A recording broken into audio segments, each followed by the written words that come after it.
The reason why we are here is because I think 3 or 4 weeks ago, I was called by the municipality telling me that they can't provide services because there were people who were blocking the gates of the municipality. But I was also called by community members who were complaining about a number of various issues. But one of them, and the key one, was the issue of the sites, that they have been promised the sites since 2017. And to date they have not yet received the site. I then took it came on the day before the Easter weekend. Actually, the day after the Easter weekend, it was on a Saturday. I met with community representative and the municipality, and we agree on this kind of engagements. The engagement was to have a meeting with the community in the form of a public meeting.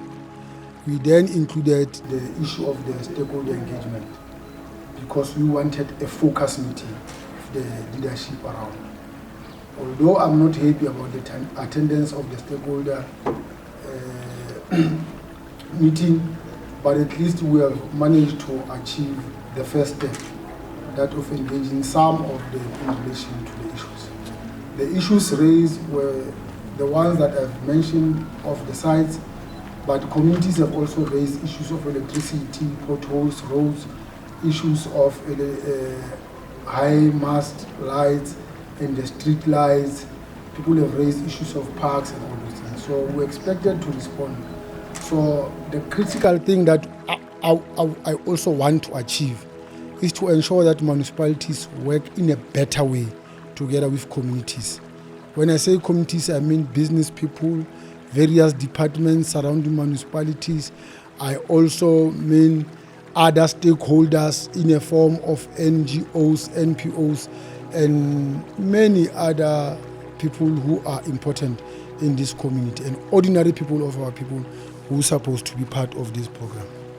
Look, it's not my responsibility on the how long. The how long lies with the court and the law enforcement. All what we are assuring the people of this province, the Free State, is that we are not going to entice corrupt activities. We are not going to have a relationship with corruption. We are going to fight corruption wherever it will be rearing its ugly head. We are going to ensure that we help the whistleblowers in relation to their protection, but also help them that the matters be speedily attended to.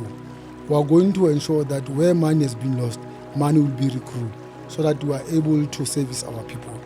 The problem with corruption, like I've said, is that it's stealing away from the poor and stealing away from the future of our children. That is why we must really ensure that we fight it by all means. But the how part remains with the law enforcement. But everything that will come to our table, we'll attend it as speedily as we can. That relates to anti-corruption.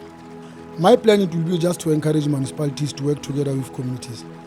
But the second most important task is to isolate those who can afford from those who can't afford. Because there are people who can afford who are hiding behind those who can't afford. So we need to isolate them.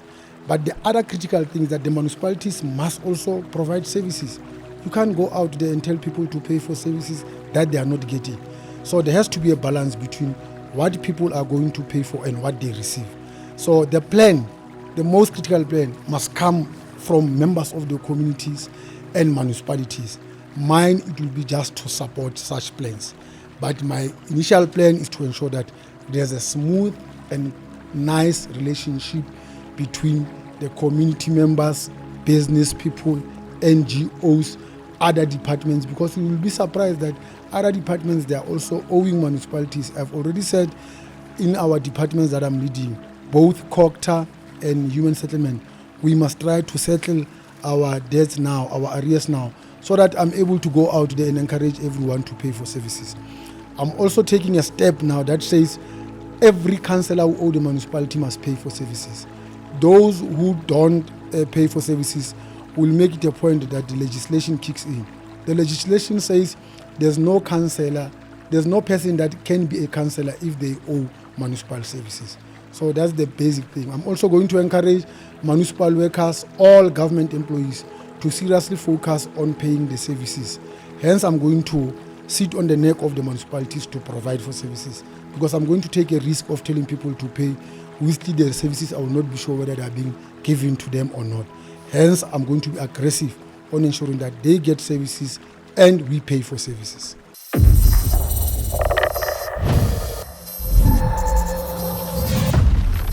Central TV.